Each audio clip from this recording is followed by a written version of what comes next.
आला पाऊस मातीच्या वासात ग, मोती गुंफीत मोकळ्या केसात ग. अशीच काहीतरी भारावलेली अवस्था कालच्या पावसानं सर्वच रसिक मनांची करून टाकली असणार. प्रचंड असा कालचा रात्रीचा पाऊस मोठ्या वाऱ्यासह आणि विजांच्या कडकडाटासह पंढरपूरकरांना भिजवून गेला.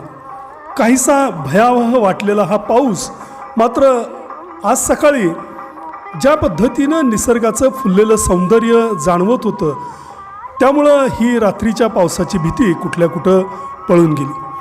प्रचंड असा गारवा हवेमध्ये या पावसाने निर्माण केला आणि तापलेल्या माणसांची मनं, माणसंच का तर चराचरामधील सर्वच जीवांची जी एक तहानलेली अवस्था होती ती भागवली.